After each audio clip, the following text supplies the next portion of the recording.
বাংলাদেশের মাটিতে যদি গণতন্ত্র প্রতিষ্ঠা করতে হয়। নির্বাচনের দিনক্ষণ এখনো চূড়ান্ত না হলেও মাঠ গোছাতে শুরু করেছে বিএনপি, জামায়াত সহ বিভিন্ন রাজনৈতিক দলগুলো। এরই ধারাবাহিকতায় ফরিদপুর ২ আসনে জাতীয় নির্বাচনকে কেন্দ্র করে বিএনপি ও জামায়াতের সম্ভাব্য প্রার্থীরা গণসংযোগ শুরু করেছেন। এলাকায় বিভিন্ন সামাজিক অনুষ্ঠানে যোগ দিচ্ছেন তারা। পাশাপাশি রাজনৈতিক সভা সমাবেশ ও সেমিনারে অংশ নিয়ে নিজেদের প্রার্থিতার কথা জানান দিচ্ছেন। কেউ কেউ জুলাই আন্দোলনে শহীদ বা আহতদের বাড়িতে গিয়ে খোঁজ খবর নিচ্ছেন এবং পরিবারকে সহযোগিতা করছেন। শরীয়তপুর, মাদারীপুর, রাজবাড়ী, ফরিদপুরে বিএনপির ঢল নেমেছে। ফরিদপুরের ২ আসনটি নগরকান্দা ও সালথা উপজেলা নিয়ে গঠিত। এই আসনে আগে ২ হেভিওয়েট নেতা নির্বাচনে প্রতিদ্বন্দ্বিতা করতেন।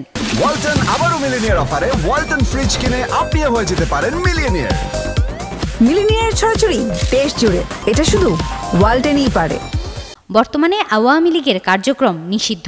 বিএনপির হয়ে KM ওবায়দুর রহমানের মেয়ে কেন্দ্রীয় বিএনপির সাংগঠনিক সম্পাদক শামা ওবায়দ ইসলাম রিংকু নির্বাচনী মাঠে সরব রয়েছেন। বিএনপির হয়ে অনেকটা এককভাবে মাঠে রয়েছেন তিনি। নানা অনুষ্ঠানে অতিথি হয়ে কৌশলে গণসংযোগ করছেন। এখানে জাতীয়তাবাদী কৃষক দলের কেন্দ্রীয় কমিটির সাধারণ সম্পাদক শহীদুল ইসলাম বাবুল কিছুদিন নির্বাচনী তৎপরতা চালালেও দলীয় হাইকমান্ডের নির্দেশে এখন অন্য আসনে গণসংযোগ করছেন। তবে এই আসনে ফেসবুকে প্রচার চালাচ্ছেন মনোনয়ন প্রত্যাশী উপজেলা বিএনপির সভাপতি দাবিদার বাবুল তালুকদার ও সাবেক বিএনপি নেতা অ্যাডভোকেট লিয়াকত আলী খান বুলু। দ্বাদশ জাতীয় সংসদ নির্বাচনের সময়ের সূত্রানুযায়ী এ আসনের মোট ভোটার ৩,২১,৬০৯ জন। এদিকে এ আসনে প্রার্থী চূড়ান্ত করেছে জামায়াতে ইসলামী। আগামী নির্বাচনে লড়বেন নগরকান্দা উপজেলা জামায়াতের সভাপতি মাওলানা সোহরাব হোসেন। দলীয় সিদ্ধান্তের পর তিনি এলাকায় কাজ করছেন এবং সরব রয়েছেন।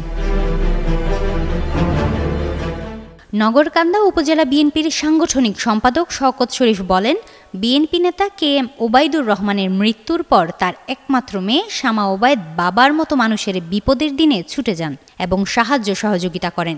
বিএনপির দুর্দিনে হামলা মামলায় জর্জরিত নেতাকর্মীদের সহযোগিতা করেছেন। আমাদের বিশ্বাস, এই আসনে শামা ওবায়দ মনোনয়ন পাবেন এবং জয়লাভ করবেন। শামা ওবায়দ যুগান্তরকে বলেন, গত ১৫ বছর মানুষ ভোট দিতে পারেনি, এখনো সুষ্ঠুভাবে ভোট দিতে চায়। জামায়াত প্রসঙ্গে তিনি বলেন, জামায়াত মাঠে তাদের কাজ করছে, আমরা আমাদের কাজ করছি। আওয়ামী লীগের কার্যক্রম নিষিদ্ধ হওয়ার পর ষড়যন্ত্রের পায়তারা হচ্ছে, এটি প্রতিহত করে সুষ্ঠু ভোটের দিকে নিয়ে যাওয়াই আমাদের কাজ। হিমাতুল জান্নাত, যুগান্তর নিউজ।